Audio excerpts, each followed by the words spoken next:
Hello and welcome to the Unofficial Controller Podcast, your weekly gaming podcast, episode 4, Days Gone By. With me, George, and as always joined by Tom, Deacon St. John to my decongestant. Tom, how's it going? Well, mate, thank you. I'm good. Question on everybody's lips. It's that time of the week again. What have you been playing? I have been playing this week Cuphead, which I talked about last week, and doing okay on it. A bit better than I did on the Xbox, partly because I'm used to it, and I got used to the controls and the best sort of perks to have on. Not going to really go into spoiler territory. Still as solid as ever.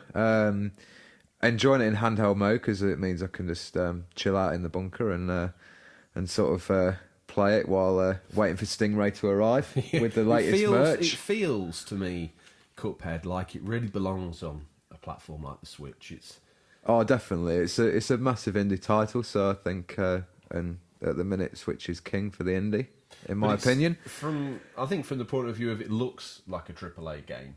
Yeah, as in it does feel like it isn't an indie title in a way because of like I'm not saying other indie titles aren't quality, but it just seems to have a really high level of polish, and it's I got think that a lot of times to it, hasn't it? It makes it feel something way more than it is, even though it is a lot of bang for the buck. Yeah, I mean, in some ways you could call it a bit linear because it is just boss battles and a few run and gun levels, but I think the overall appearance of the game, the animation style, all hand-drawn as well. Exactly. Really impressive. Which we talked about last week. Yeah. It ticks all mine. I don't know where it's going to cause a few broken switches through the rage quit, but so far so good. Think there is a certain part in the game where you can go and find out how many times you've actually died, and my current tally is about 128. So on the Switch? On the Switch, yeah. I won't give the listeners the Xbox numbers because, although it might make some people feel better about how they are getting on Cuphead. Maybe. It's probably going to make me feel worse. If I ever pick it up, I'm going to be 100 times death just leaving the screen. I would like to try the co-op out, I think. But then, because there's so much going on... Does that mean that I'm going to have to get involved in I think you should. Because there's so much going on screen at once, especially on some of the later boss battles, I feel like adding another person in the mix, like Mugman or Cuphead, depending on which one you want to play as, it's going to make it even more complex. So maybe stick to the single player. So last week's Stingrays pick of the week, Stingrays boot choice for your good self. Yeah. You've been having a good play on that. Any other titles that you've pulled out of the woodwork? I went back to Red Dead Redemption 2. What? After, I think it's been out 6 months now. So I miss roaming around the West and, just miss that world. The backlog's probably 3 stories high at this point. Yeah, and yet I go back to Red Dead. I mean, it's it speaks of its quality. Tantamount to its quality, absolutely. But you've already put more hours into that than Arthur Morgan did to his own life in real life. Yeah, a lot of time into that game. I still haven't 100%ed it.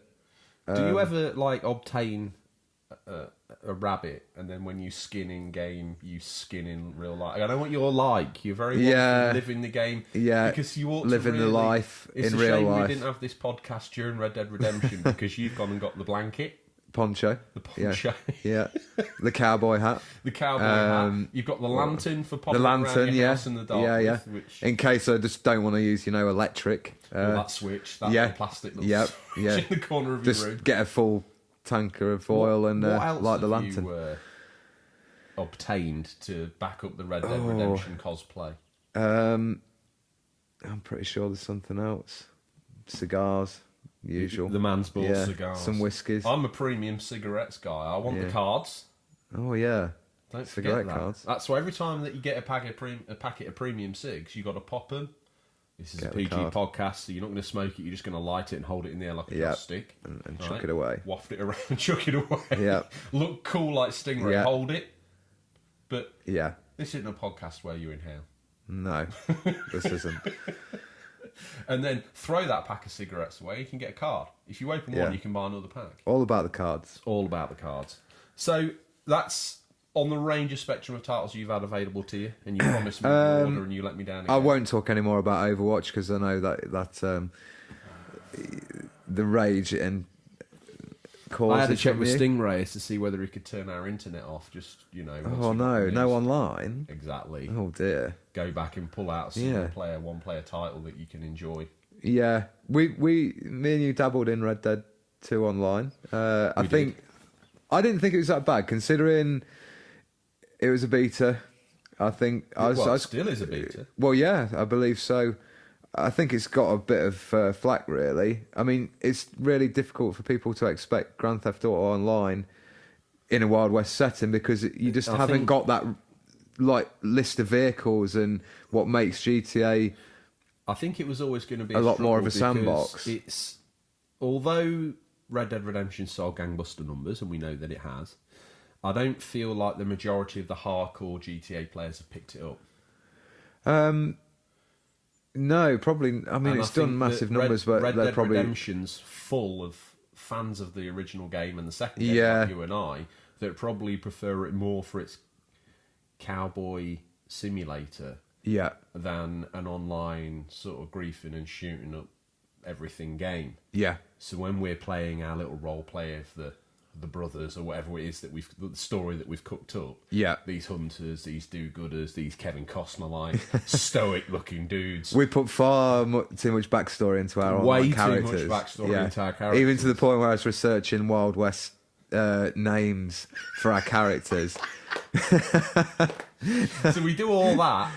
And then when we get griefed by someone on there, we get very upset, don't we? Yeah, we're like, you're not playing the game how it's meant to be played. Playing it the way we would play it. Get off. Yeah, play it like it's real life. Question is, how have our fans and listeners been finding out how they've been finding Red Dead 6 months after launch? Have any of you sort of binned it off because you don't enjoy the online and you've done everything there is in single player? Or what sort of things would you like to see in Red Dead Online 2? Any questions, hit us up. Where can they reach us? Well, questions at unofficialcontrollerpodcast.com or track us down on Twitter or Instagram and send us one of those sneaky little DMs. Slide into the DMs, yeah. Slide into the Red Dead DM. Start a conversation with us. So, moving on with what I've been playing. Yeah. Rolled straight into Yakuza, didn't Nothing I? else for the pit this week? Nothing to be banished? In with Leia and such. Leia? What's that? What is that?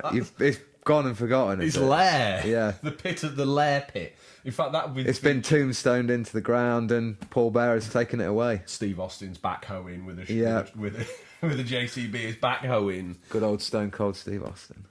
Good old Stone Cold. He can drive anything. He literally.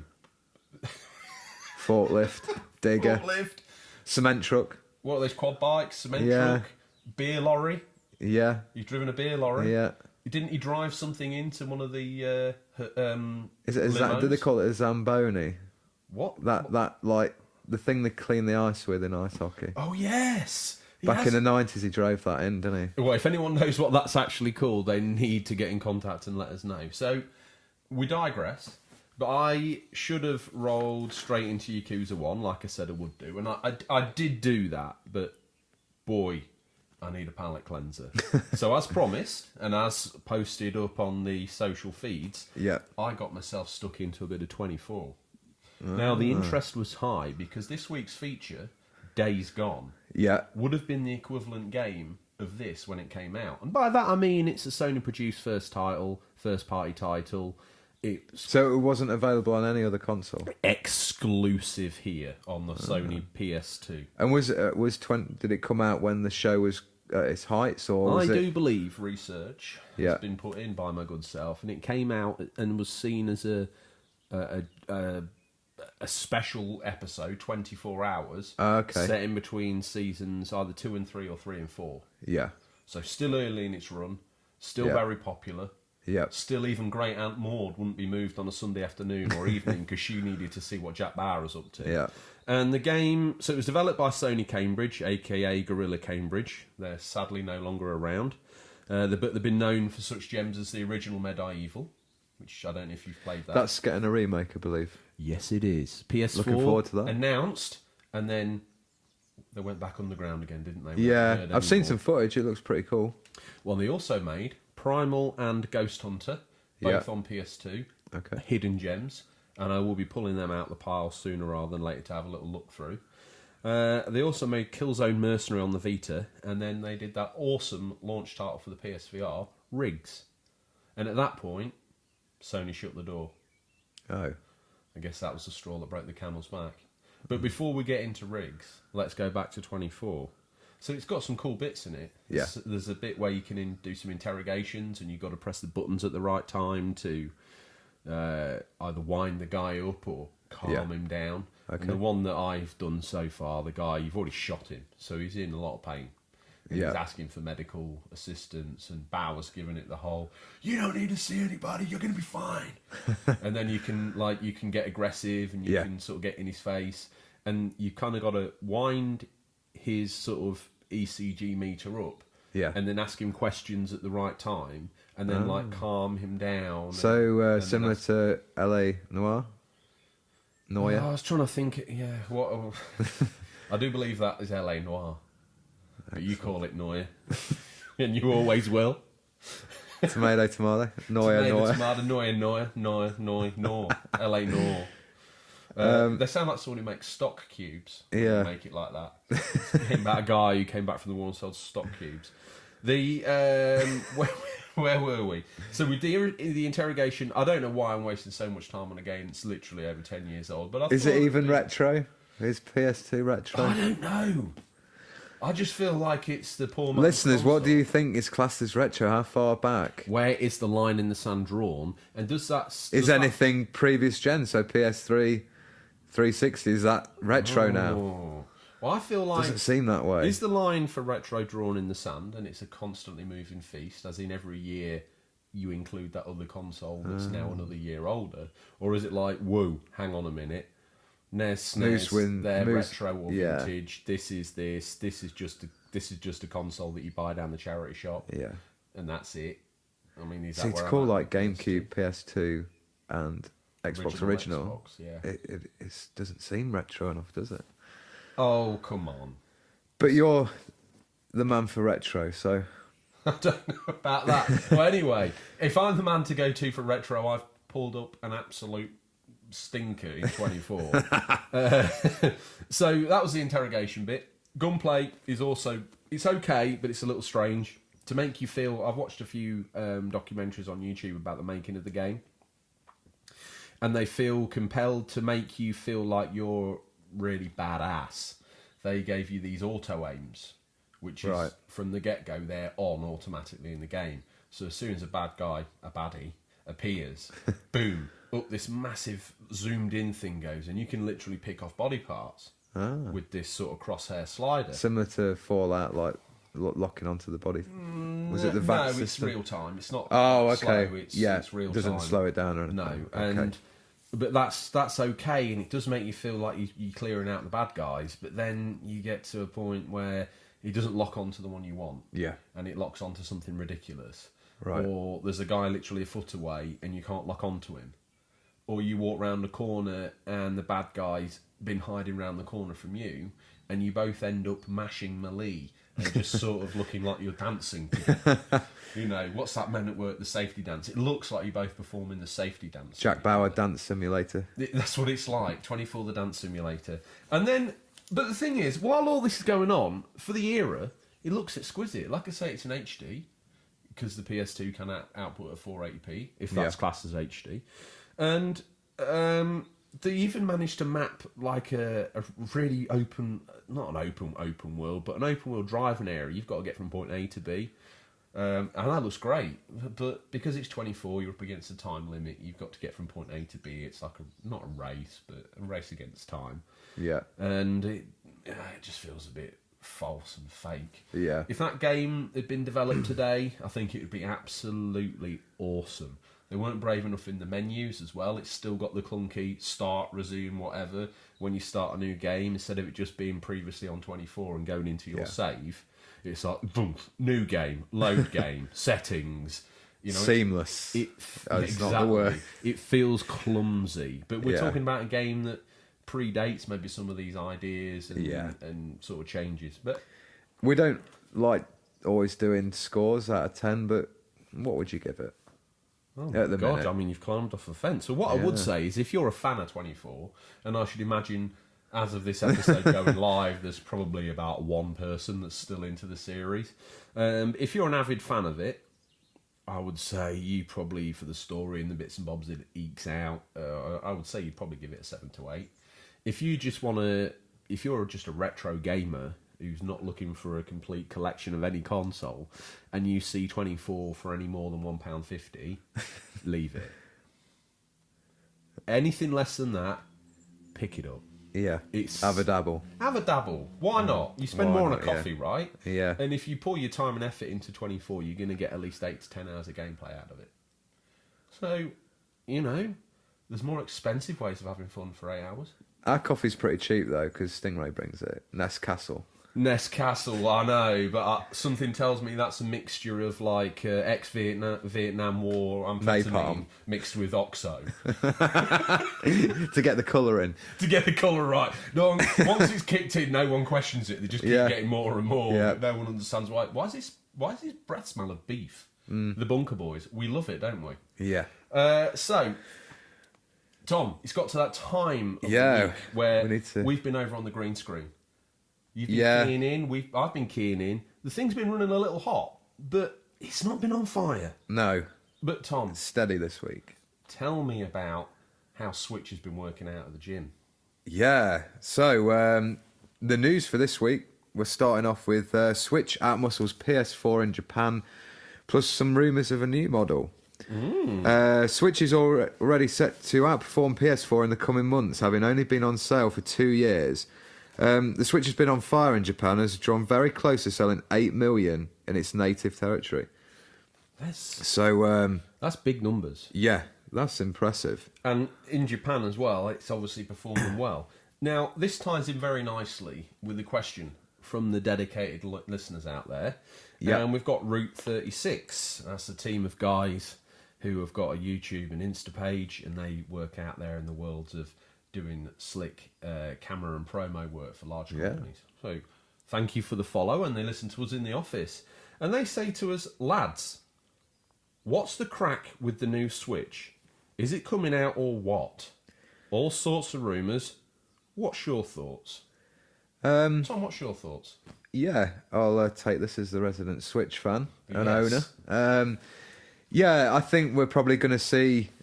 I mean, there was rumours we've seen on the green screen today of a Switch Mini coming at the end of June, which is pretty soon. I've seen lots of different drawings of this. Now, Yeah, this I think Mini. it's I don't probably know. not going to have detachable Joy-Cons to keep the price down. Apparently, it will still use the dock. I think How do they'll you probably... play it? How do you play? If it's plugged in with the Joy-Cons attached, how the hell are you going to play it? That's a good point. Pro controller. Yeah, Pro Controller. Maybe it'd be the only way. Maybe they're looking at a second Switch in the same household, so the kids have got the Switch Mini, and they can And Dad's put it got in the the dock. already battered original Switch. That the kids Yeah. have seen the best of. that they basically destroyed the Joy-Cons and used them to stir their cereal in the morning. Yeah. Yeah, I don't think we'll probably see a Switch Pro this year. Is that a confession? Does that mean you stirred your dad's cornflakes with a Mega Drive pad? Maybe so, back in the dark days of the Mega Drive. Yeah, I don't think we're going to see a Switch Pro this year. Maybe they'll upgrade the specs and stuff to compete with the PS5 and whatever the next Do you think Xbox will that's be. what they're going to try and do? I don't think they'll ever Half-Life get iteration? a small handheld to ever compete, especially with PS5 sort of Especially gen. the stats we saw Yeah, last week. absolutely. But I think they will need to improve to try and get some third-party support carrying on, which is going well at the minute. Mortal Kombat 11, which I couldn't will be... believe that's apparently going to appear in Stingray's boot this week on Switch. yeah. Unbelievable. Yes, absolutely. So as far as that goes, I think we'll probably see a Switch Mini this year, a Switch Pro next year. Oh, you actually... So the Switch you think's real, and the Pro... I think as they're we're both. calling it, They've always been ones for doing. You look at the DS, 3DS, Game Boy. There's always been 2DS. 2DS. Yeah, absolutely. There's always been cheaper alternatives or better alternatives, more expensive, Whenever high Mr. spec. Miyamoto's run out of pocket money, He, they trot out another game. Yeah, they like a different version of the same thing, don't a little they? bit like Pokemon, you got to catch them all. Yeah, You've got to have yeah. I the mean, 3DS you with look at the face, you've got to have the 3DS era. There was everything. people out there buying loads of versions of the same machine, and fair play if you got the money to do it. But yeah, they like a multiple Shame choice they're of. so reliable, otherwise they'd have a reason to unbox another one. But I think if you got one of theirs, Yeah, if they are, handhelds- they're really I've got solidly Game Boys made. upstairs. That Yeah. literally have. You can't knock them for that. Build quality is very high. I found one literally face down in a car boot in a load of pebbles and just rubbish. It looked like it'd been forgotten about. And I picked it up and someone still charged me 20p for it. And it looked done. And I brought it home as a yellow one. Yep. Cleaned it all up. In fact, it was in... The current post. Yeah, I put it on a post on Insta, all wrapped up to celebrate his birthday. And that thing, all I had to do was give it a clean and then buy I think, like a new lens protector for it on the front. You know, the grey surround for the screen. And other than that, it's been flawless. Not skipped a beat. You are the retro man. So hit us up with a bit of retro news from Sega. Oh! Trotting out the retro man. Mega Drive Mini shows its worm. If only we knew what's that all about. So, Mega Drive Mini has got brave and just That shown... Nest Castle's getting to you, you know. Oh, I know it is. Typo. And you, because you arrived like seconds later. Mega Drive Mini has got brave and showed a little more of what it's got with classic titles added, such as Earthworm Jim, Hype. Sonic 2, Castle of Illusion with Mickey, World of Illusion with Mickey and Donald, Contra Hard Corps, Streets of Rage 2, Thunder Force 3, Super Fantasy Zone, Shinobi 3, Return of the Ninja Master, not to the Ninja Master, Return of the Ninja Master, and Landstalker. Tom, within that eclectic mix, any highlights for you? Yeah, definitely Earthworm Jim, Mickey World of Illusion, and Sonic 2 and Streets of Rage 2, all classics. I'm really just surprised to see Earthworm Jim on there. Me too. Because I'm happy. You never expect anything else other than Sega first-party games because I've been thinking of about like this. licenses and I've stuff. been thinking that too. And we talked when we did the news section a few weeks ago, or a couple of weeks ago. We talked about when this was announced. Yeah. We only had a handful of games. Yeah. And we talked, we should have this and we should have that. And we kind of closed that discussion down on the fact that a lot of these non-owned Sega IPs probably aren't going to turn up. I wanted Zombies Ate My Neighbours, etc. Yeah. And then Earthworm Jim appears. So I think that's fantastic. Another highlight for me is Super Fantasy Zone.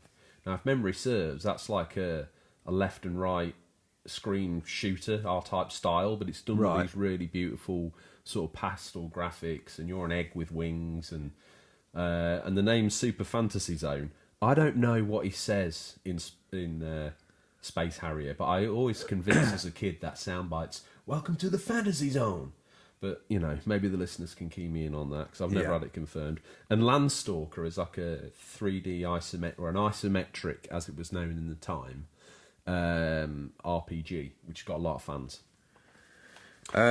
Yeah, so I think that those games have sort of sold it for me. I'm going to hopefully be picking that up when it comes out in September. You can do the pre-order? Yeah, I think so, because if they're anything like the NES and SNES when they first... I mean, I see them a lot now. They are readily available, yeah. guys. No need to worry about the scalpers. Yeah, but obviously... Maybe these are going to be on short supply when they come out, so might be worth a pre-order. Stingray will get us if one. you can. Well, of course he will. But yeah. will he get us... It'll basically just be the old one in a new box. In a new box, it's yeah. gonna be the one that It definitely won't be a mini. Yeah, games. and we'll get the leads and be like, oh, okay. Where do we plug this? This isn't even PAL territory. Yeah. Listeners, if you got any hopes for any other titles coming on the Mega Drive Mini, are there many more to go now? Because there's 40, I think.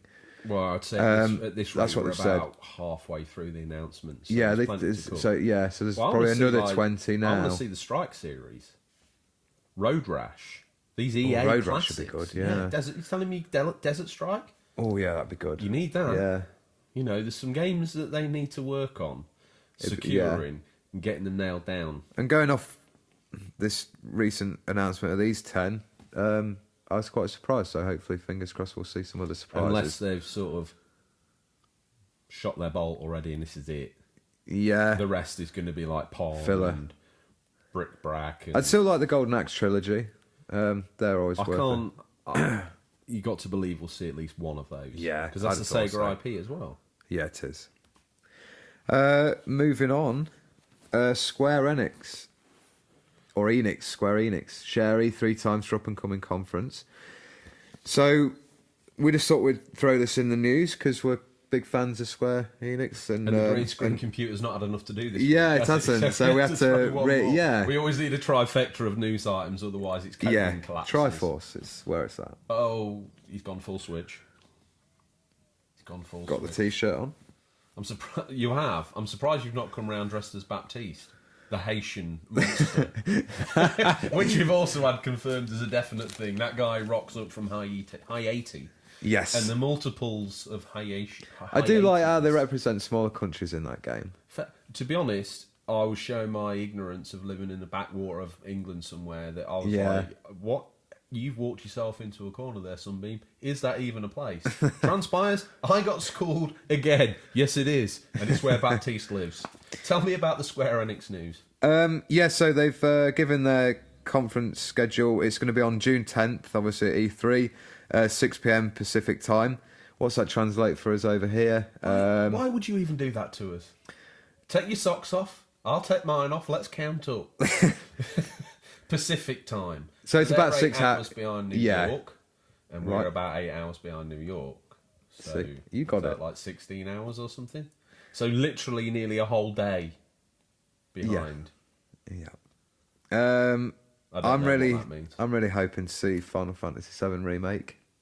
See a bit more on that. Just or has it been cancelled? I wish they'd be honest. Yeah, and do say we need a remake? yes or no? Probably not. Is it the one that people are going to get most slathery for? Like, of course it is. Everyone's got a lot of I've never played 7, so that's why I don't play it. I've not gone back and replayed it in case they do remake it. A bit like Resident Evil 2. Never played that, and then I played the remake and really enjoyed it. So, and I call myself a gamer. I've never played Final Fantasy 7. Stupid rules that you come up with week in, week out. I'm not going to play this because you never know, they might bring a new version of it out tomorrow. Always the new stuff for me. Always the new stuff. Always. Shiny. So anyway, like we get some like Earthworm Jim's creators. Yeah. See what you did there. I like some magpie picking out the shiny new stuff. Tom the magpie. As long as it's new and got good. What was the other thing that may be rumoured? The Avengers game they might be working on. Yes. Now we don't. I feel like that ship sailed though by the time that comes out. Well, it's always going to be up there, isn't it? The film's out this weekend. I know, but they can ride that wave, can't they, into the Blu-ray or DVD release? Good call. Same as when I bought Lord of the Rings and it came like bundled with Willow. Bit of a difference in the quality of those fantasy epic films, but wow, yeah. That's like DVD of Fellowship of the Ring came with Willow. Tap water in a glass and a bottle of Perrier. It doesn't even compare. Right, well, if we've missed anything, or if there's a little take on the news or an opinion that we may not have picked up on, please get in contact with us. And Tom, how do the collected masses storm down the door to the bunker and get in contact with us?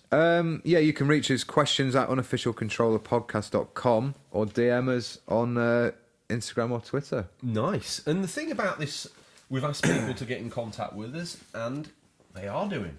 And these guys got in touch, and you can too. You can find us on Instagram or Twitter, or email us, as we mentioned, at questions@unofficialcontrollerpodcast.com. We've got some listener letters, Tom. Awesome. More feedback. Well, first of all... It keeps the show rolling. First of all, well, two confessions. Last week, in my hurried harangue to put the show together with your good self, we missed out one person's top 5. Patience, Anakin. Patience, Anakin. We really shone in that Star Wars episode. That scene we always talk about where he it's almost like the director's telling him, Slow down. Slow and down. he's like, when he's he's running walking a for bit like a Palpatine's Thunderbird into Palpatine's Well, dream. 2 confessions. The first confession: last week, Stingray rocked up with all those counterfeit Easter eggs, Yep. and I convinced you to trade your Joy-Cons to get those 400 counterfeit Easter eggs. Yeah. And then you went to bed. We had a couple Saturday night, and then you went to bed and you woke up in the morning and the mice had been. Yep. Because we've got a problem. It's an old bunker. We have got a mouse infestation. Yeah, we have. Well, I've got a guilty secret. It wasn't mice, it was me. I emptied them all over the floor, Yep. jumped down in my pants, and ate through them like a caterpillar. But if it makes you feel any better, and we will need to speak to Stingray about this and maybe get those Joy-Cons back, when I was hiding some of the evidence, Yep. I actually looked on the side of the box. It was dog chocolate. He is a scoundrel, isn't he? He's more of a scoundrel than like Lando. And I felt poorly all Sunday, that's why I was quiet. Yeah. And that's why I had chocolate smeared all over my body. Anyway, Disgusting. confession 1 out the way. Confession 2. We left this guy's top 5 out the list. And he says to us no particular order, but he's a fan of Rogue Squadron, Lego Star Wars The Complete Saga, Yep. Star Wars Episode 1 Racer, Super Return of the Jedi, and Star Wars Rebels... Rebel Strike Rogue Squadron. That is the Yeah. third one in the GameCube. That's the one, the aforementioned one where you get out. Yeah, it is. And you can Yeah. walk around in a Rebel Assault style. Yeah, I thought that got a lot of bad flack for the on foot sections, but I thought they were all right. It's got to be better than Rebel Assault. Yeah. So yeah, thanks for that, the bearded gamer. That's good of you to get in touch. And well, Is there a bit more housekeeping, George? a little bit more before we launch into the listeners' letters. Well, these are listeners' letters, obviously, but just to finish the Star Wars housekeeping, video game... I'll start that again. Video gamecation. So it's like a... National Lampoon Vacation. Like a vacation. We would call it a holiday here in sunny old Blighty Sun. Yeah. Sunny Blighty Hole, whatever we call ourselves, wherever we're from. We just know, we sit in a darkened room, we know no more than that, really. So video gamecation, all one word. Him and his son, over on Insta, they're listeners, and they've also got a YouTube page, and they chimed in with their thoughts on Star Wars games, and also last week's news, PS5. I think Star Wars for the 32X was way ahead of its time, says Video Gamecation. And Battlefront 2 on the PS2, I still have. Question: what the hell is 8K? Seriously, how do you jump from 4K to 8K? He also goes on to say he's heard the PS5 will be $100 more than PS4, and then says, nice podcast, guys. Are you from Hertfordshire? Hertford, Leicestershire. Which bit of that information do you want to process? Let's, first of all, as a gruesome twosome, let's take a little nibble at his Star Wars choices. 32X we talked about last week, Star Wars Arcade. Not the one where you hold the dueling stick and take Vader, but the one where you get in and fly. Thoughts on that? Yeah, I obviously haven't played that. Not even in the arcade? Wet behind the ear, baseball cap on backwards. Probably back in the day. What are those sweets? Chupa Chup, sucking on a Yeah. Chupa Chup. And his other one's Battlefront 2 on the PS2, which I do believe you've got more of a knowledge around than I have. Isn't that the one you played? Yeah, that's the one I played a lot of multiplayer, like local multiplayer with my brother. It's a good choice. That reminds me of I think that's why there's a lot of... When the new Battlefront came out, people held Battlefront 2 in such a high regard that it got a bit panned. Yeah. Blinded like myself by the jazzy graphics and quality audio. Exactly. Give the man the order 1886 and he's happy. Yep. He's still not played it. But we've all got our crosses to bear. What the hell is 8K? Seriously, how do you jump from 4K to 8K? Good point. Like, it's... 4K isn't even that common with a lot of I think gamers the difference out between there. 4K and 8K is like 4K, look at that.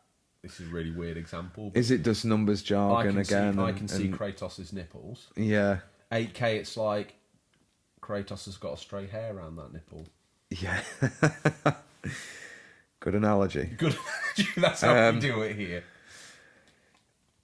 $100 more than PS4. That's. I wonder if he's talking about now, like £100. If he was talking more about than now, now, that's not bad. Pretty good jump on Yeah, price. I think if we're saying that, then most of us would probably consider that fair for the spec you're getting. I think so. I mean that when he wrote that, when I saw that in his letter to us, I thought to myself, if it was that, I'd be okay.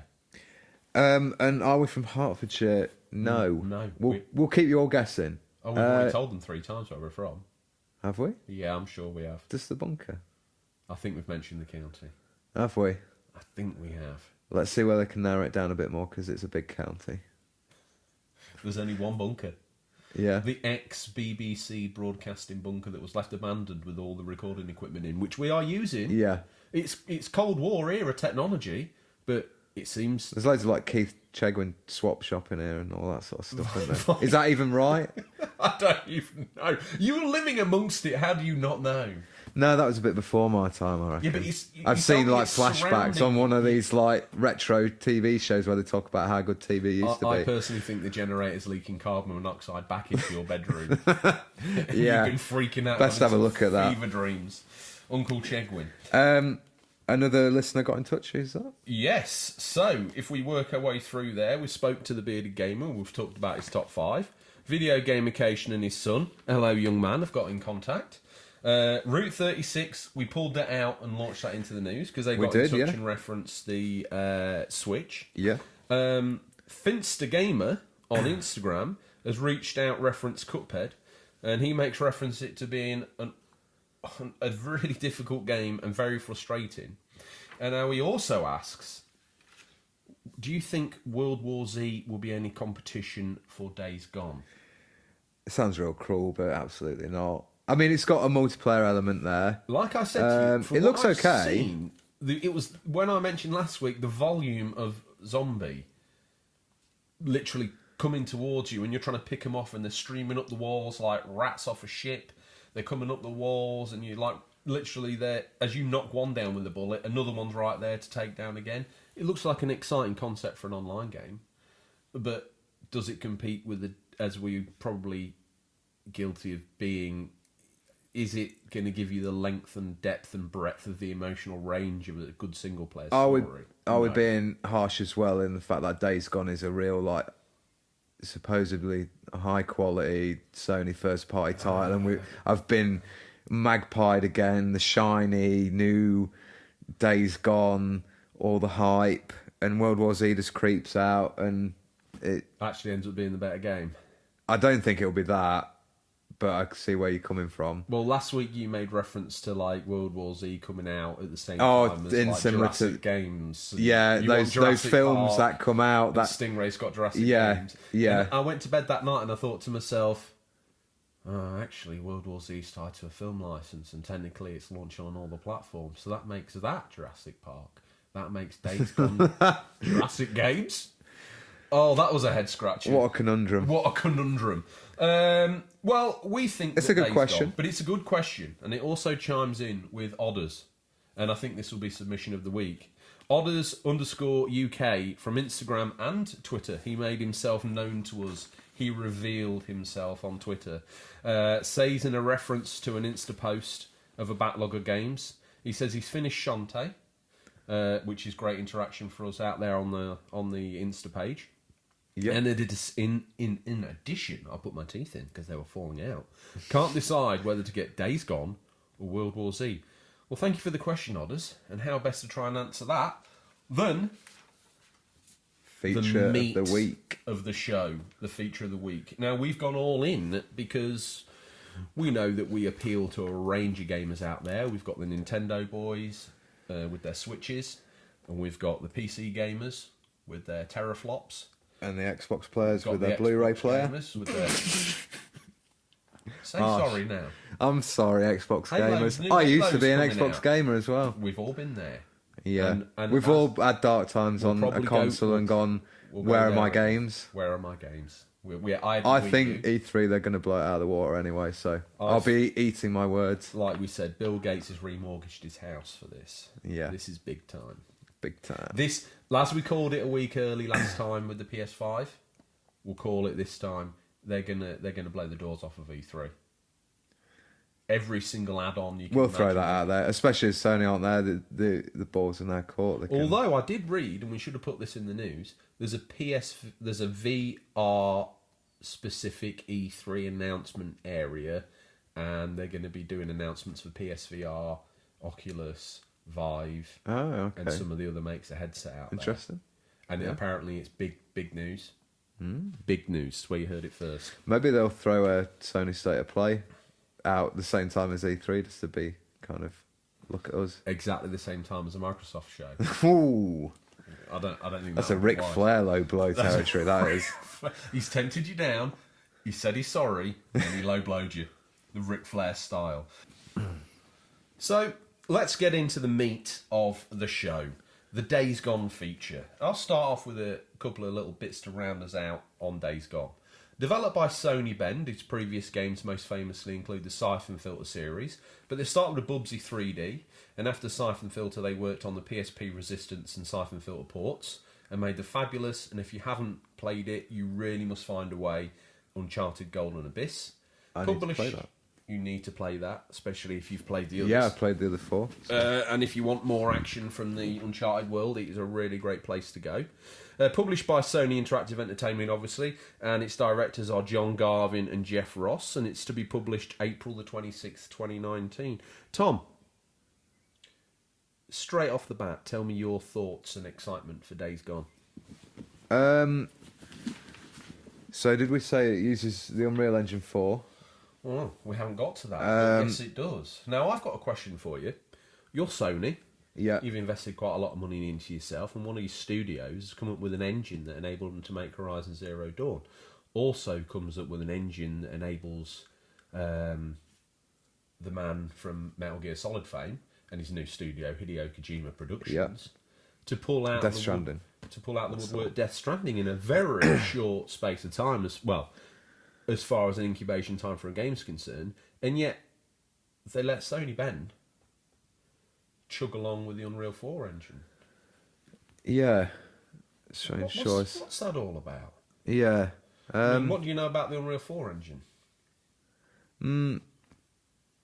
It's commonly used, isn't it? It's almost like an industry standard thing for a lot of companies. Oh, here we go. What is it? It's the Nescafe, it's the Hoover, it's the Ford Transits of game engines. Yes, reliable, sturdy. I mean, when you play the games on Unreal Engine 4, I don't think anyone thinks, "Oh God, this isn't great." It feels good. It looks good. Yeah. It's high quality, isn't it? And you usually know if a game's using it, it's going to look pretty decent. Definitely. So, other than using the Unreal Engine 4, a sort of fact, it's set 2 years after a global pandemic. The player takes control of protagonist Deacon St. John, a former outlaw type turned bounty hunter. Not decongestant. Not decongestant. He's a former outlaw turned bounty hunter in the wilds of Oregon. Now, It's a good setting. We've not really seen of much this because in a game. The guys who work on the game, Sony Bend, they're actually based in Oregon. So that's gone out, that's and nice. they've sort of lovingly recreated, and I suppose no one can better recreate their county or their State. shire or their state or their area Yeah. better than the people that live in it. Definitely. I've seen that before in games, and it really shines through. I think the attention to detail and the way, because the other thing that I've been thinking about this is obviously every video game since the dawn of time has an ice level, normally with Lava. slippy controls. Yeah. Lava, which normally either ties in with the desert theme, Yeah. or some sort of hot place. Yeah. There's like a jungle area. There's the run-of-the-mill game start arena, which is so bland you don't even know anything about it. This state, from what I can work out, encompasses everything a video game developer could want, From snow through temperate forests, through ultimately ended up being a desert. We've got it all. Yeah. I like the fact we saw this week of the real-time snow falling and like landing on the ground, and we love all that. We love the detail, similar to Red Dead. Footage of that snow. You're absolutely right. Yeah. So also real-time clock we've talked about in other games. We like that, so that it's going to have a real-time day-night cycle. It's also going to have a weather effects, which would. It just feels the world feel much more alive when you've got stuff that's actually happening in real time. Definitely. It obviously raises complications with the Horde and the different rival gangs that are out there. Well, we'll get to that. So, Tom, I feel like this could be a real staple. Tell me about the baddies. The baddies, okay. So these are the freakers, but they show up in many different shapes and sizes. So freakers is the name in this game for what we're going to call zombies. For the baddies and the zombies. We're all in on Days Gone, so we're going to from now on going forward, we're going to call them freakers. So the most basic is a swarmer, sluggish in the day but strong at night, and in adverse weather conditions. Yeah, now that's we've seen that when the rain comes down or certain weather kicks in, Deacon St. John has to up his game because they become more awake, more deadly. And the swarmers, they collect together into what are called hordes. Now, swarmers gather in hordes, and they... So I think these are similar to the World War Z number of... exactly. Well, they swarm around nests. Enemies on screen. Yeah, and places where the swarmers hibernate, these hordes kind of gather around these nest areas. If you stumble on these areas... Gonna get serious. Yeah, well, again, as we go through the feature, we're going to touch on a little bit of a mini playthrough. And it's like when Jack Burton drives the Pork Chop Express into that gangland battle. If you haven't seen that film, check it out. Big Trouble in Little China. I had to get that in there. It's such a great film that I rewatched this week. Totally out of left field. Jack Burton pulls up. You know, it's all right. So is that Jack Burton? Who? Now that would make a good game. We should do a feature on that in a few weeks. Yeah, but who would be in it? China. They could Who's get the guy Kurt that drives Russell. the truck? Jack Burton. Who? Kurt Russell. Mate, I thought you'd seen the film. It's like no one knows who he is. He's always saying like Jack Burton. Who? What? Oh, of course. Who? I've missed what you're doing. What? There. There's listeners there screaming in their car, screaming at their Amazon Alexa. You call yourself a fan of the film? Call yourself a fan of the film. Within 2 paragraphs, you've proven you know nothing. That was me doing an impression of someone at the gym. Right, on the rowing machine. I was trying to, what's it called? Method act. All these different positions. Like I wanted to be at the gym. I wanted to be cutting the grass. I wanted to be painting my, I don't know, auntie's cousin's boyfriend's dog's walking cousin's back bedroom, and I've got my earphones in. I wanted to be all those different people at once, screaming at you. And speaking of screaming, another enemy, screamers. Oh my Seamless. Get the weasel that we keep locked in the cage and grease him up. That was unbelievable. Tell me, you think it would be unbelievable, but we highlight these seamless transitions we do every week, which makes us sound clumsy and amateuristic, like a pop-up local radio station. Tell me about these screamers. Surprising the living daylights out here, they will pop out from the aforementioned nests and they shriek to alert other freaks or even a hoarder. That's quite scary. Yeah, so they are gonna. They're almost like an alarm system for other freakers. So you're really going to want to avoid them or maybe take them out first. What I really like about those screamers is the fact that they're going to change up the way you play. Let's say you organically stumble across a horde and you think, oh, actually, do you know what? I'm fairly leveled up. This is going to be easy pickings for me.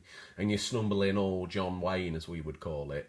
And all of a sudden, you realise that, oh my God, there's a screamer down there. I need to ask, will you be Benny Hilling it away from the horde and the screamers? Oh, the classic. Mate, I would love to. The Benny Hill theme tune playing in the background as you, Deacon St. John, leg it as fast as you can back to the bike. Just so, which we'll get to. The just bike. so people know a little bit more about what Benny Hilling it means. Benny Hill was a comedian over here in the, I don't know, 60s, 70s, 80s, Yeah. I presume. And at the end of every show, he would end up in some sort of saucy conundrum with a lady where he'd get chased either by the lady or a husband or whatever. Yeah. And as the end of the show went on to that music, I don't even want to do it injustice here, but I'm Yeah, sure Google Benny Hill theme and you'll know what we're talking Benny about. Hill end theme. And he would then end up getting chased by more and more people as the end of the show happened. And sometimes when I'm struggling in games, it's now Tom and I have immortally called it Benny Hilling it. But you get into a situation and you run away from the enemies, but the AI then decides to follow, and you end up with a conga line of about 400 enemies following you around the level.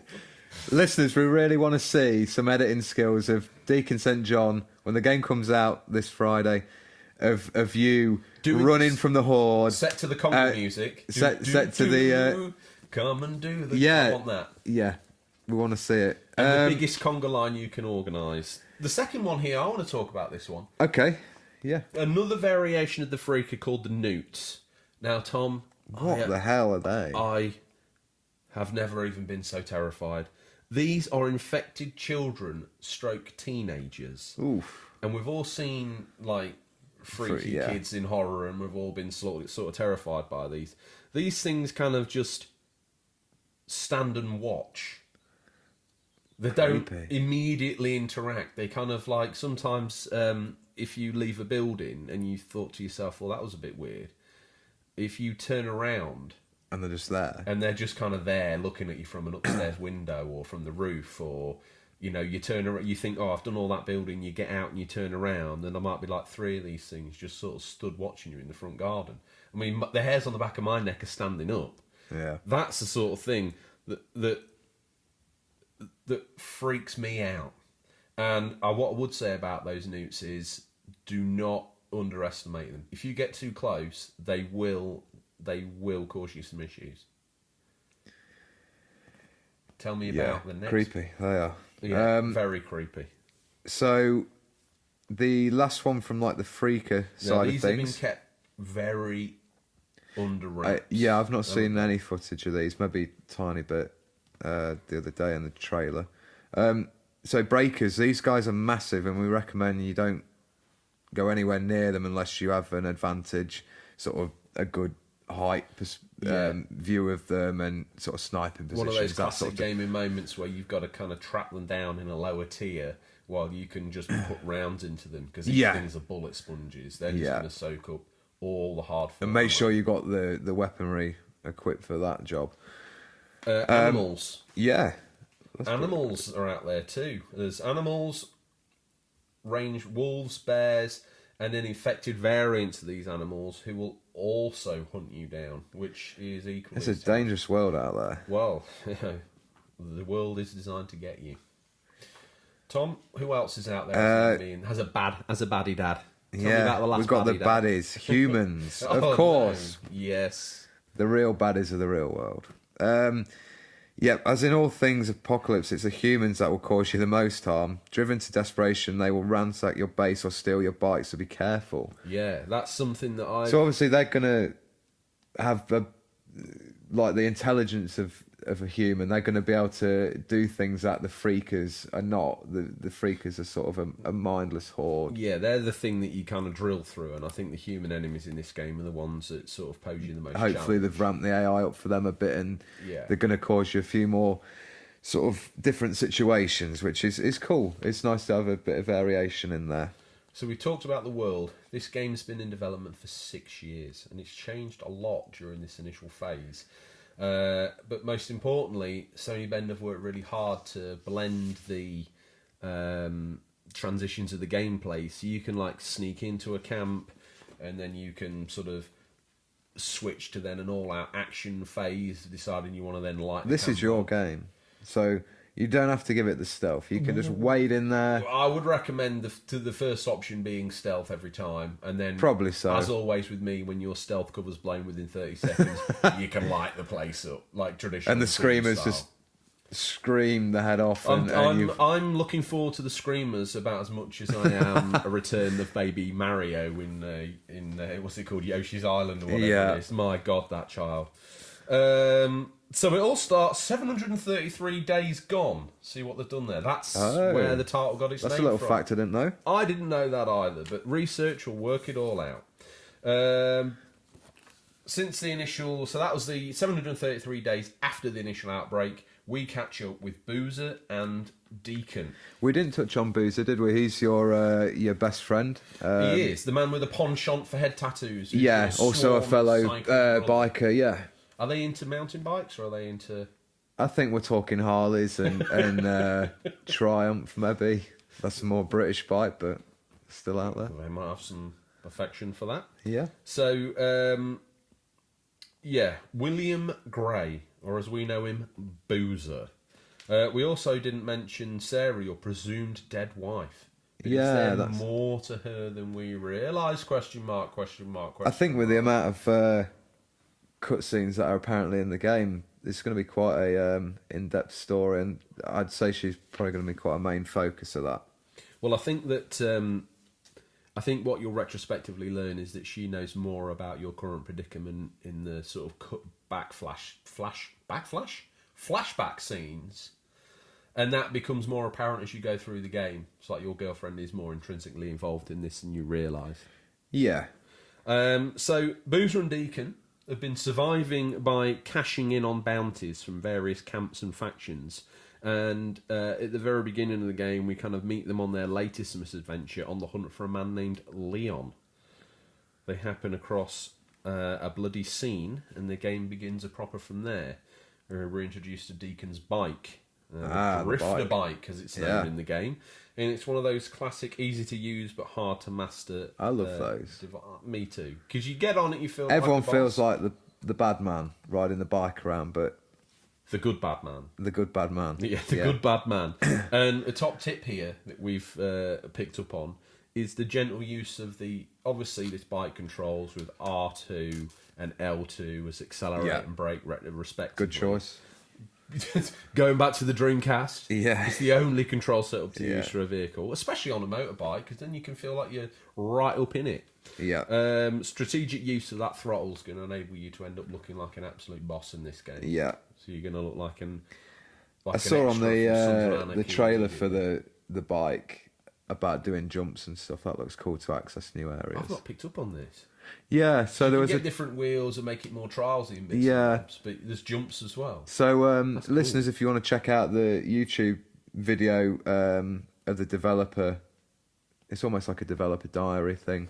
Okay. About the bike, worth a look. I mean, some of you probably want to go in blind and not see too much, which is also a good way to go. Which is what this feature was meant to be, a little bit of a feeder for the game, but not spoiling too much. Yeah, but I think the way you sort of like access a new area, maybe you have to upgrade the bike to. I think that's how they said you are having to upgrade the bike. The classic that's game one thing I haven't seen. Design. Like what locks off this area from that? Yeah, it's going to be I think upgrades. It sounds like it, yeah, which is cool. Get ready for this. Giving it the big Steve McQueen on the jump. You can upgrade your bike, and you do that through. When you're out in the wild, freaks and humans can be stealth killed by pressing triangle, and also like most racing games, you can click R3 in to track enemies. You know, and we've talked about it already. Yeah, Red Dead Redemption 2. Yeah, definitely. I think there's an element of hunting and tracking in Horizon Zero Dawn as well. Yes, there is. Yeah, and it's a cross between those two. Now, while you're in this mode of like preparation and sort of oversee, you've got a set of binoculars you can use up on the D-pad. Which let you sort of zoom in on an area. So you can scope out a human camp, you can scope out like a horde, and you can decide, you can, I think it was right trigger to sort of tag these enemies, so you could then work out whether that gives them, what's the word I'm thinking of? You know, like in Metal Gear, you get the exclamation mark above the head. So like the alert. The alerting to you how sort of visible you are to them. Yeah. You kind of get that. You get a key into their AR. You might, you know, in most games you've got the cone, Yeah. of what they can see on a mini radar. That is, I think that it really feature. helps tagging enemies, so that you can go in, fail the stealth, and then just go in all guns blazing. Yeah, sit up on a rock for about 3 or 4 hours, preparing the ultimate stealth strike. Trip over a twig and then just shoot everybody dead. It happens often with us. That's the unofficial controller way. Yeah. Sit up on the All rock, those turbo buttons, it's easier just to go blaze down, your way turn through. them all on, put the pad down, make a brew. Yep. Come Does back, camp clear. Platinum.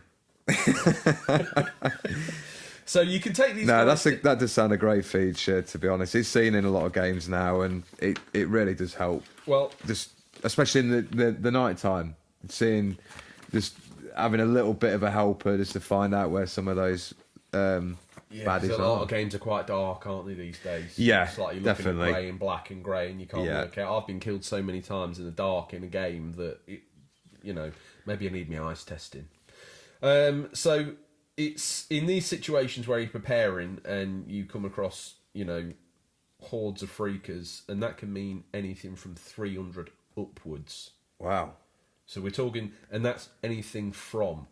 So when people say prices from $9.99, that means his prices that are a hell of a lot higher than $9.99. So when we say upward of 300 freakers, we're saying that's the minimum Yeah. amount of pain you're going to get through playing this. I really hope there's not too much slowdown there, but I'll forgive it if it is, because that's a lot of numbers. I've not felt, it might be the games that I play, but I've not felt on modern consoles a massive amount of slowdown for a while. They've had 6 years to refine this. Yeah. I'm hoping. Yeah. So once you've been in and you've laid waste unofficial controller style to this horde of freakers, Yeah. you can take their ears off. Now, ears are a currency in this game. Wow. That's right. Because of how hated the freakers are, Yeah. if you can bring evidence to the camps of the freakers' ears, not only will that help sway that camp's general opinion towards you in a more favourable way. That was a long sentence. Never felt like I'd pop out the other end of it, but I finally I did. They can also then be used to get extra bits for your bike, and that's how you upgrade the bike in the mechanics that we've seen. And there's one thing here. When you've been through one of these ordeals, you better hope on the way out there's rain. Because would you believe the rain actually makes it harder for the enemy AIs, and these are the human beings, Yep. to track your footprints.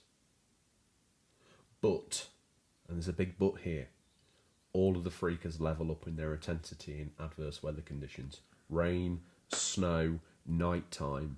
That's the perfect trifecta for the freakers to be at their most deadly. So although there's going to be times where you're like, oh, please let it rain, because there might be like a few humans coming towards you. If you then turn around and saw a horde through the next bush or over the next hill or in that next valley, and it's raining and it's nighttime, you are in trouble. And as we mentioned before, the world in this game is super deadly. You can find yourself getting out of a situation and then stumbling across an even bigger situation. To me, that gameplay loop sounds amazing. I can't wait to get my hands on this. Yeah, that is cool. Definitely. Anything else that you want to mention about the game?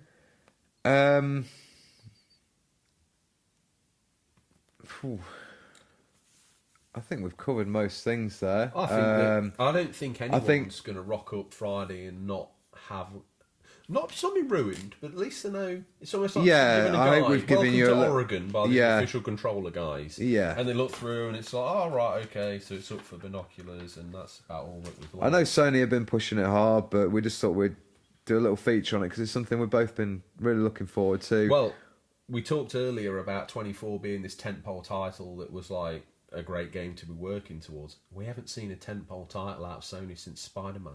Yeah, that seems like a long time. It's been a long time. This is the next big exclusive roll of the dice. This generation. They have been nailing it with them, so high hopes. This title's been up and down. It's been on, it's been off. It's been all over the place.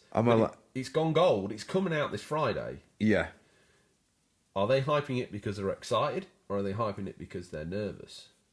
I think, by the sound of some of the developer diaries, it sounds like they've got real passion for the project, and I think it's going to be the excited scale of things. and I'm allowed out the bunker for 4 days to play it. Got some time off. Are you taking time off? Yeah. Have you cleared that with the government? I'm borrowing the Bluebird, the Nissan. Oh, he's going to sneak you out under a duvet, is he? Yeah. Does that... And well, he's not very happy because I'm going to see Avengers Endgame, and he's like, "What's wrong with my copy?" I watched that 6 months ago. Did you? Yeah. No spoilers for me. Hey, look, listen, all right? When you realise that Thanos is actually, in real life, Robert Downey Jr.'s dad, there's no... The rest of the spoilers pale into insignificance. You did show me a bit where Gandalf comes down on a broomstick, and then he has like a lightsaber, and he just basically destroys Thanos with that. Stingray told me Pretty impressive. Stingray told me this was a It sounds legit. cam copy, right, of a preview screening. If this happened in that, this is... And Tobey Maguire reprises his role as Spider-Man. That's what I saw. So... With that dancing scene thrown in for good measure. That's how he... That's how he announced himself back into the movie. Did he? Yeah, with the dancing scene. Excellent.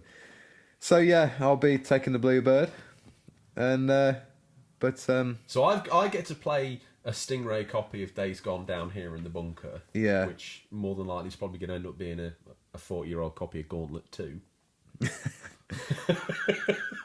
And well, I'm excited to know, is that... I think he's getting here now. Here he is. I hope he's not running that engine dry. He doesn't like putting the engine oil, does he? He doesn't like putting the engine oil in. He's put a few clutches out as well. And as he climbs discreetly out of the vehicle, like only the village pirate video man can, he stealthily slips around the back. And we turn to the listeners and we say, it's time for a peek in what I affectionately call Stingray's boot.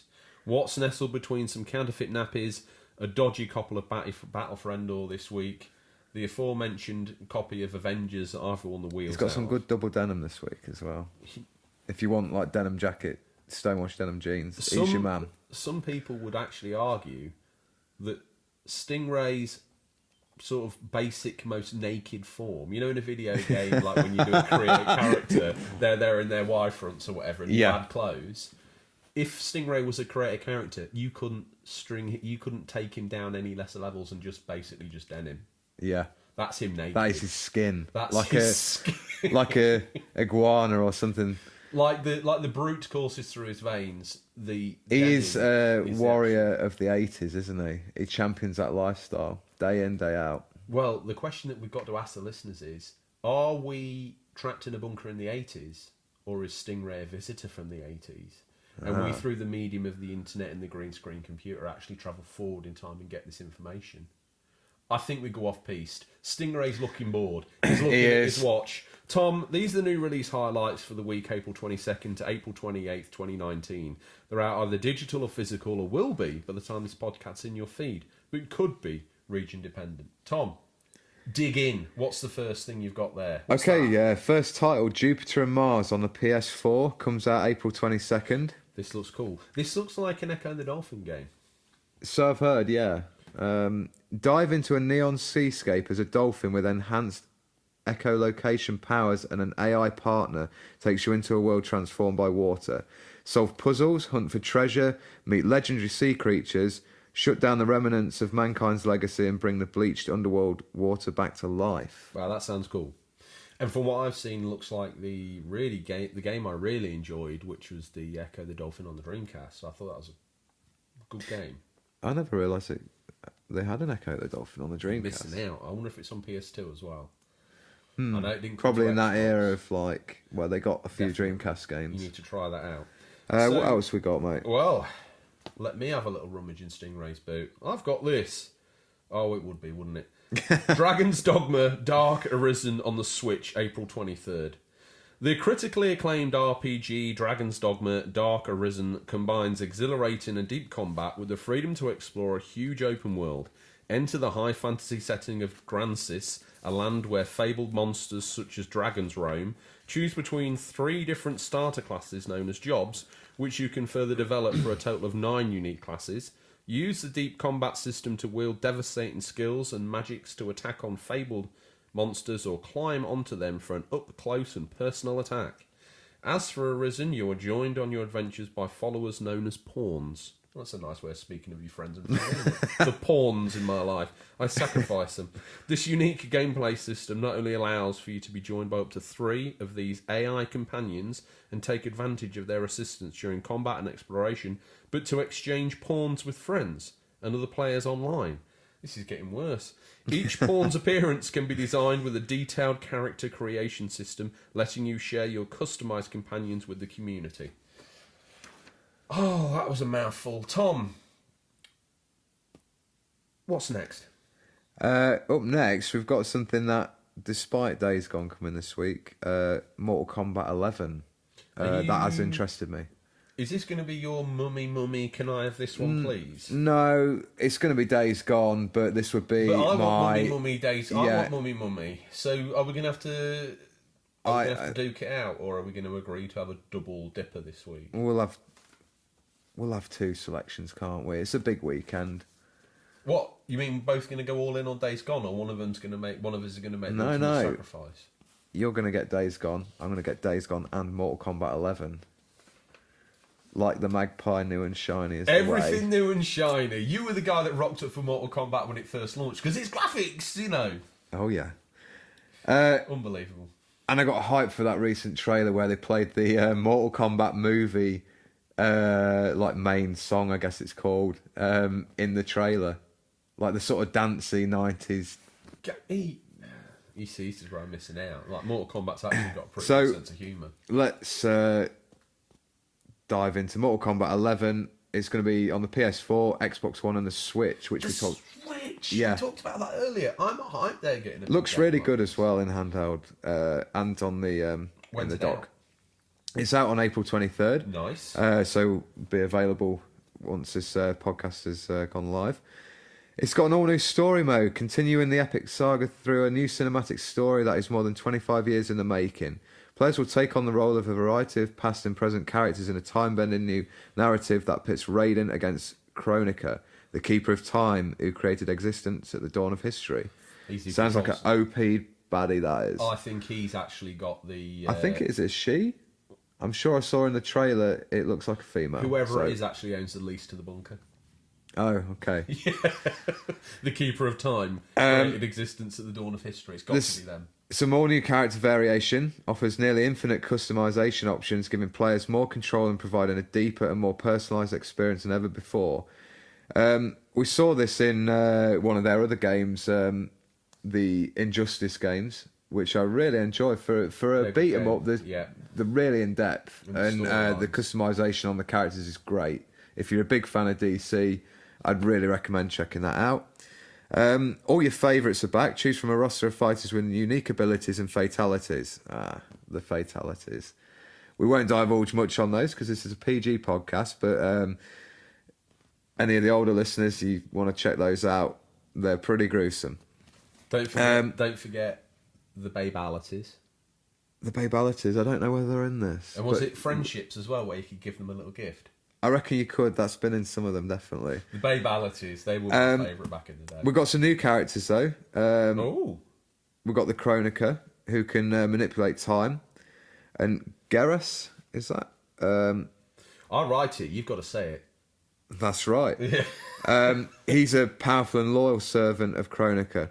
Along with the fan favourites including Raiden, Scorpion, Sub-Zero, Sonya Blade, Johnny Cage, Baraka, and much more. Sub-Zero we've discussed. I think there's going to be like different variations of them because of the time travelling aspect of the story. So we're going to get them from like Mortal Kombat 2? Yeah. Toasty. Maybe. What we got next, mate? Oh, well. You're the big Switch fan this week. I am like, tell you what, get out of the way, clear me away, because I'm making a beeline for the Switch. While you're out in the Bluebird, A little bit like when you slipped off to sleep the other day and I gorged on that dog chocolate. While you're out, I'm going to gorge myself on the Switch, and I'm going to have a little myself look at SteamWorld Quest, Hand of Gilgamesh. It's out for the Switch, April 25th. Triumph. The only thing about this that makes me feel happy is I've just looked down at the next title and the blurb that comes with it, and I'm like, oh my God. Thank God I'm not reading that out. So, Triumph. Done me up like a kipper. Triumph. Oh, that means I get... Oh, brilliant. Triumph over evil with the hand you're dealt. SteamWorld Quest is a role-playing card game you've been waiting for. Lead a party of aspiring heroes through beautifully hand-drawn world and intense battles, using only your wits and a handful of cards. Sounds like Stingray. Take on whatever threat comes your way by crafting your own deck, choosing from over 100 unique punch cards. What awaits you is a luscious treasure chest filled with gold, dragons, vivid worlds, magic knights in shining armour, as well as XP. Turn-based battles and all that good RPG stuff. It really does sound like a line I've written. The game's humorous mix of traditional fantasy and steampunk robots make for an unforgettable experience with lots of laughs. I tell you what, I guarantee you listeners have never laughed so hard playing a card game based around SteamWorld Quest.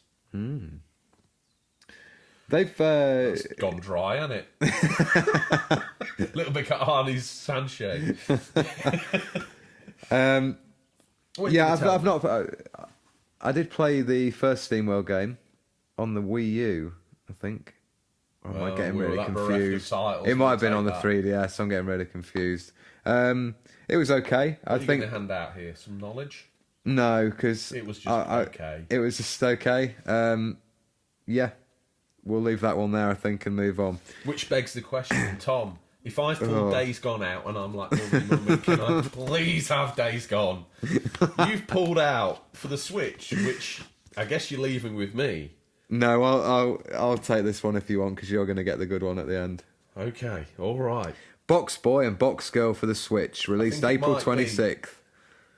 Just so we don't have the listeners not downloading it correctly, I do believe it's Box Boy Plus Box Girl. Yeah, I think that's what it's actually called. Because I tried to find it earlier and typed in Box Boy, wouldn't find it. Good cover there. Yeah. Yeah. That's out for the Switch on April 26th. Two brain boxes are better than one. Think outside the box to save a world in peril. As... oh, you have stitched me up with those names there. As Quibi or Quissy, you'll create boxes and use them to surmount more than 270 puzzling stages, the most in the series to date.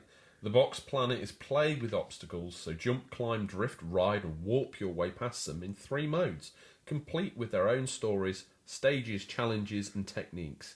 You can either team up for a 2-player adventure starring both star-crossed boxes.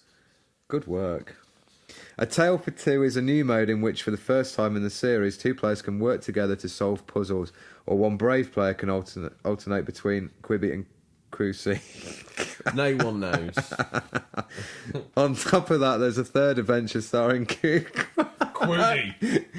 Oh, these names. Who the tall one. Guys? The tall one. One of these ones that swapped bodies with Kirby recently, or have I just made that up? I don't know. Have I had too much dog chocolate and I've dreamt it? We're really struggling with this one, aren't we? As you beat the stages, you'll uncover more, and if you're efficient, earn medals you can use to score everything from boxy accessories to simple comics to helpful items at the in-game shop. Got your eye on a sweet sailor costume? Then try Balloon Challenge. If you get all 10 balloons before the times are run out, you'll score extra medals. Quite why they felt the need to dump that balloon story on the end, I don't know. So, Mummy, please, this week, can I have the pick of the week from Stingray's boot, Days Gone, on PS4, coming April the 26th. I see a lot of you guys have already started the pre-download. I haven't even got it pre-ordered, and I'm worried I'm going to rock up on Friday and have my day off ruined. Mate, will it sell out? There's 2 copies in the back of Stingray's boot. What? Yeah, but I'm not having his counterfeit one. You know it's going to have a load time of something like a Commodore 64 game. That's Look, we've played some of the best titles we've getting from Stingray. I've already seen Avengers. I know Gandalf comes down, and I know Robert Downey Jr. breaks character and goes full on out and admits that he is Robert Downey Jr. And that's when Thanos comes down. He's like, "Son, I'm sorry." Like the big Star Wars reveal type thing. Again, spoilers for a 30-year-old film. That'll be the first time you've dropped the father bomb. The third time for me. So tell us about the little bit of release information for Days Gone. Days Gone, PS4, April 26th. Ride and fight into a deadly post-pandemic America. Do you have the skill and nerve to survive the horrors of a broken world in this massive open-world action-adventure? Step into the dirt-flecked shoes of former outlaw biker Deacon St. John, a bounty hunter trying to find reason to live in a land surrounded by death. Scavenge through abandoned settlements for equipment to craft valuable items and weapons, or take your chances with the other survivors trying to eke out a living through fair trade or more violent means. With humanity devastated by a global pandemic and ravaged by feral creatures known as freakers, any mistake could be your last in your attempt to carve out a new life in the hostile Pacific Northwestern high desert. Tom, as far as blurbs go, that makes Box Boy plus Box Girl sound a little boring. It does. Are you hyped for that? It I feels am. like it's snuck out in a little way and slapped us round the back of the legs like naughty little children running from their mumsies. You know, she's waffling the hairbrush, you've said something outrageous and she's chasing you down. She just appeared from nowhere. Days Gone, we've talked about it for years and finally it's here. It doesn't feel real. Is that why you've not pre-ordered it? It's just sort of come out of nowhere. Yeah, Although I was kind of like destined for April the 26th, it still leapt out the shadows like a stingray and poked both your eyes out. It has. I think you'll get a copy in Asda. Yeah, it's always a safe bet, but I can't get my trades there, can I? Oh. Stingray does a trading scheme, but it's just not fair. Well, you know, He's offering like 50p for Red Dead Redemption 2. it's twice as much as you get in CX. But if he is from the future, maybe that's all it's worth. yeah.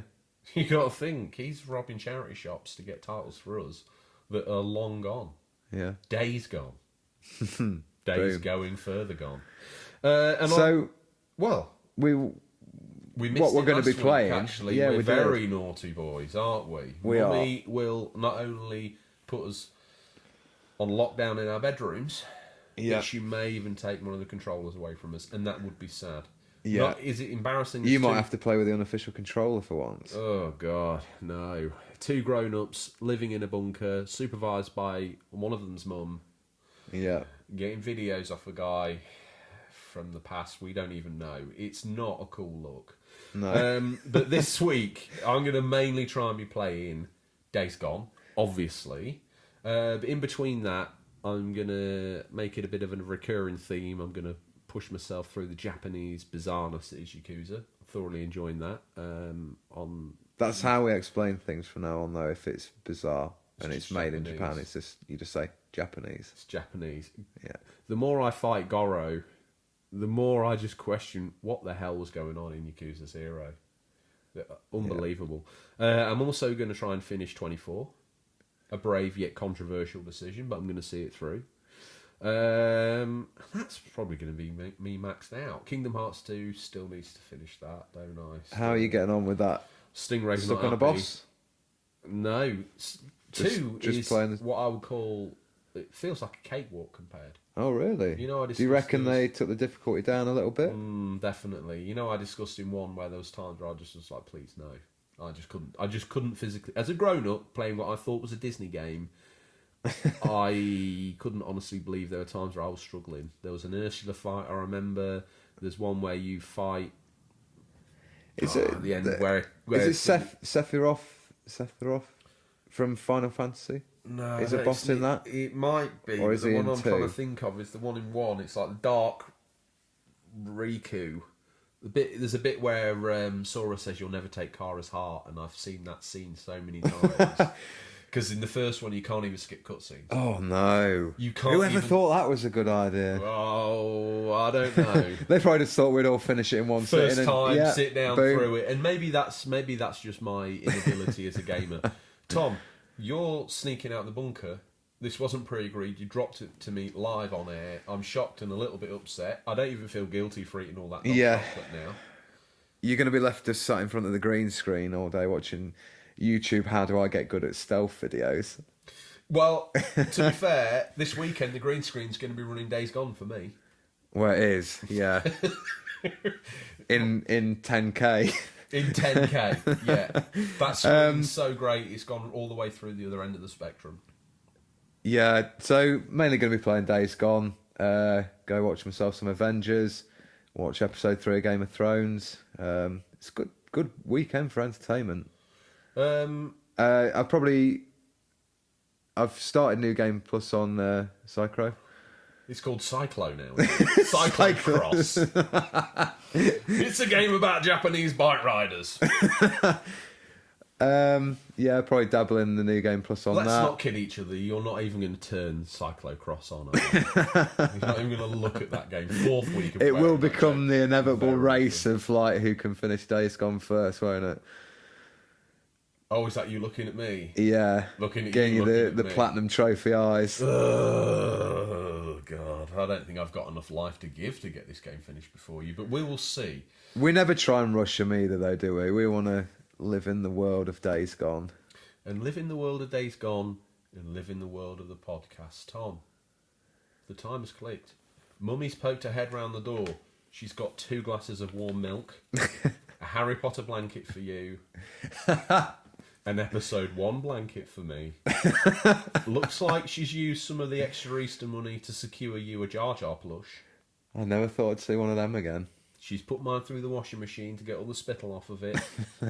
And that means that's all we've got time for this week, listeners. As always, thank you for your time. We look forward to the pleasure of speaking to you again next week. Until then, happy gaming. And remember, there's nothing wrong with being given the unofficial controller. It's what you do with it that counts. Take care, Tom. Cheers for now.